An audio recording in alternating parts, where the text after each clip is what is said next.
saya gak bosan-bosan mengatakan musuh petani itu paling banyak loh Bu. Dia kadang musuhnya di musim hujan hama, ya kan, wereng, penggerak batang. Bagaimana Ibu membantu petani ataupun meningkatkan kompetensi petani untuk membasmi musuh-musuh petani itu? Sebenarnya kalau itu kita sudah menurunkan, ada petugas ya khusus di 30 kecamatan ini, petugas POPT yang tugasnya adalah mendeteksi atau pengamatan dini terkait dengan hama penyakit tanaman. Dan kita juga di dinas membentuk brigade ya.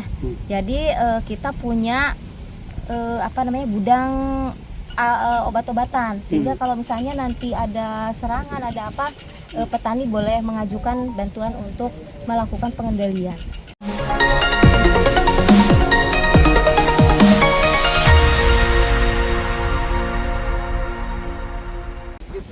Dari kawasan persawahan yang dikelola kelompok tani Tirta Waras, bincang tipis-tipis kembali menjumpai Anda bersama saya Erman Tale Daulay di channel Tale Tries Info. Di channel ini berbagai isu terkini yang menjadi perhatian publik dan narasumber yang kita hadirkan untuk membahas isu tersebut akan kita iris-iris menjadi tipis-tipis.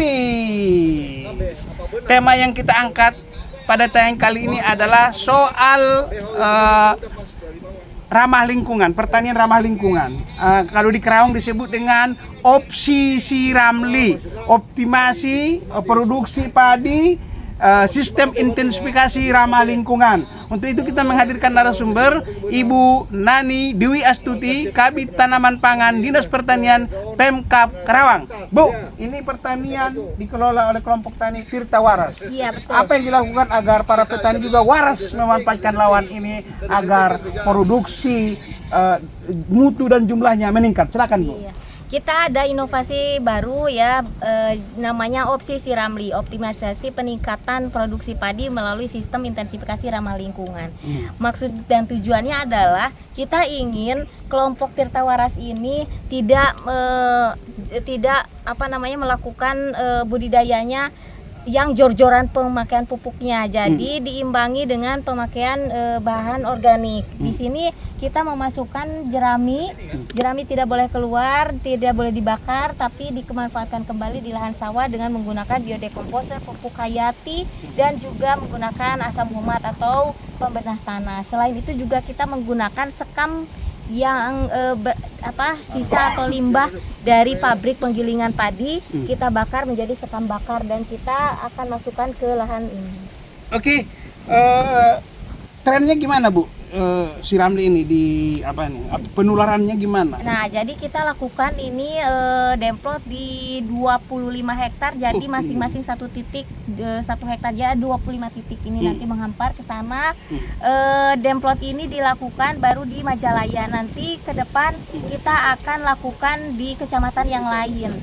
Untuk tahun ini baru 2 lokasinya, dan 2026 insya Allah semua kecamatan di Kabupaten Karawang akan kita kasih demplot, masing-masing satu demplot. Untuk di persawahan umum sudah ada belum? Belum Pak. Karena petani harus contoh dulu memang ya. Petani harus mencontoh dulu. Nah, karena petani itu kan mereka kalau nggak ada bukti, pilot proyeknya agak was-was juga. Was-was. Bu Kabid, ini kan Karawang ini kan dikenal pertanian padi papan atas ya. Karena siapa yang nggak kenal dengan padinya Karawang, ya kan? Betul, Pak. Iya kan. Dan boleh dibilang ada juga kecemasan kita sebagai publik, di mana konversi lahan juga begitu drastis. Pertanyaan saya, di tengah menyusutnya lahan, ya kan, apa upaya yang dilakukan jajaran Dinas Pertanian Karawang untuk meningkatkan jumlah dan mutu produksi? Yang pertama kita ada Perda ya, Perda nomor 1 tahun 2018 tentang LP2B. Kita menjaga lahan kita tetap dilaminating di angka 87.000. Nah, itu tidak boleh dialihfungsikan. Yang kedua, kita juga ada peraturan yang mengatur tentang perlindungan dan pemberdayaan petani. Kemudian kita juga mengatur bagaimana produksi tetap jalan tetapi tidak merusak lingkungan, artinya tidak jor-joran. Nah, dengan adanya opsi siramli ini mudah-mudahan ini menjadi inovasi untuk Kabupaten Karawang agar bisa meningkatkan produksi tetapi lahan pertanian tidak mengalami degradasi lahan yang sekarang sudah terjadi di Jawa Barat ya.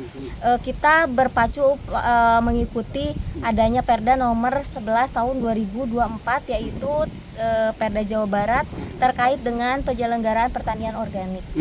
Seperti itu. Animo masyarakat sekarang gimana Bu? Karena ada banyak industri-industri hadir di Karawang ini ya.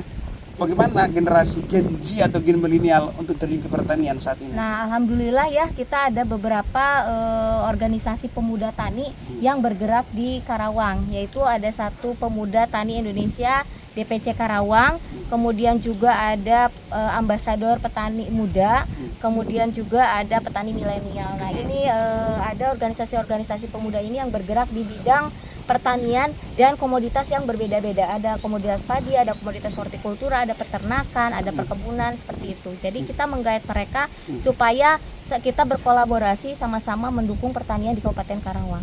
Bu, bisa nggak Bu di Karawang ini masih ramai nggak simbiosis mutualisme? Contohnya saling menguntungkan ya. Katakan lagi di dulu kan jerami jadi pakan ternak, kotoran ternak jadi pupuk sawah. Itu ataupun ya pertanian terpadu lah, di mana di situ mina padi, ada ternak, ada apa. Jadi petani sebelum nunggu panen ada penghasilan juga. Sekalian juga hijauin tadi itu gitu Bu. Nah, petani milenial. Nah, ini ada organisasi-organisasi pemuda ini yang bergerak di bidang pertanian dan komoditas yang berbeda-beda. Ada komoditas padi, ada komoditas hortikultura, ada peternakan, ada perkebunan, seperti itu. Jadi kita menggait mereka supaya kita berkolaborasi sama-sama mendukung pertanian di Kabupaten Karawang. Bu, bisa nggak Bu di Karawang ini masih ramai nggak simbiosis mutualisme? Contohnya saling menguntungkan ya. Katakan lagi di dulu kan jerami jadi pakan ternak, kotoran ternak jadi pupuk sawah. Itu ataupun ya pertanian terpadu lah, di mana di situ mina padi, ada ternak, ada apa. Jadi petani sebelum nunggu panen ada penghasilan juga. Sekalian juga hijauin tadi itu gitu Bu. Nah, kalau untuk di Karawang sebenarnya pilot project itu sudah ada Pak. Lokasinya di MIB 1 Farm ya, di Cikampek lokasinya. Cuma memang untuk dikembangkan di kecamatan yang lain ini masih dalam proses harus pengenalan dulu ke petani. Cuman yang sudah jalan ada, tetapi tidak semua kecamatan ada yang seperti itu. Jadi memang harus edukasinya harus kuat untuk Karawang ini, karena Karawang ini kan sentranya sebenarnya sentra padi ya. Jadi untuk ternak itu hanya sampingan, kemudian untuk yang lain hortikultura, sayuran itu pun hanya sampingan. Ini perlu pendekatan lagi dengan petani untuk membentuk pertanian terpadu ini. Oke. Mungkin nanti kolaborasi dengan berbagai pihak harus seperti itu. Untuk menyukseskan program Siramli ini Bu, sistem intensifikasi ramah lingkungan ini tentu ada kolaborasi. Ya, bagaimana soal kolaborasi itu Bu Nani?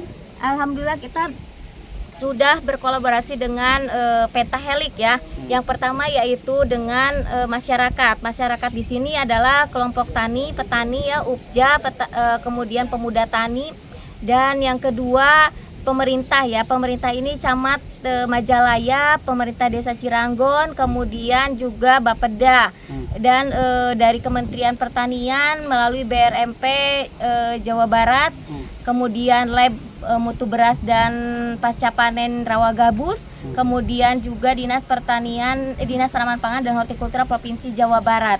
Kita juga berkolaborasi dengan pihak swasta yaitu IMP 168 dan PT Arta Prima Humatindo. Kemudian dengan akademisi kita menggandeng UBP, IPB dan Unsika. Dan dengan Trias Bincang tipis. Satu lagi Bu, saya nggak bosan-bosan mengatakan musuh petani itu paling banyak loh Bu. Dia kadang musuhnya di musim hujan hama, ya kan, wereng, penggerak batang. Bagaimana Ibu membantu petani ataupun meningkatkan kompetensi petani untuk membasmi musuh-musuh petani itu? Sebenarnya kalau itu kita sudah menurunkan, ada petugas ya khusus di 30 kecamatan ini, petugas POPT yang tugasnya adalah mendeteksi atau pengamatan dini terkait dengan hama penyakit tanaman. Dan kita juga di dinas membentuk brigade ya. Jadi kita punya gudang obat-obatan, sehingga kalau misalnya nanti ada serangan, ada apa, petani boleh mengajukan bantuan untuk melakukan pengendalian hama terpadu ya. Nah, selain itu juga petani kita kasih fasilitas untuk asuransi usaha tani padinya untuk menjamin penghasilan mereka seandainya terjadi gagal panen. Kita kasih gratis Pak. Hmm. Itu sebanyak saat ini tahun ini 60.000 hektar kita asuransikan. Mereka tidak bayar. Terakhir nih Bu, tolong iris tipis-tipis terakhir dulu Bu. Asta citanya Presiden Prabowo pada butir kedua itu adalah membangun Kementerian Bangsa dengan mendorong swasembada pangan. Betul. Bagaimana posisi Karawang saat ini? Alhamdulillah posisi Karawang masih aman Pak. Produksi kita masih di angka 1,3 juta ton ya. Itu masih berada di posisi kedua nasional terbesar. Dan kita penyupport beras ke kabupaten yang lain karena memang surplus. Karawang punya penduduk di angka 2,57 juta ya. Dan sementara kebutuhan Karawang, angka konsumsi kita hanya berada di angka 400.000 ton, sedangkan kemampuan Karawang sendiri berada di 800.000 ton beras, sehingga kita masih surplus di angka 400 sampai 500.000 ton beras. Oke, demikian bincang tipis-tipis bersama Ibu Nani, Kabid Tanaman Pangan Dinas Pertanian Pemkab Karawang. Sampai bertemu kembali.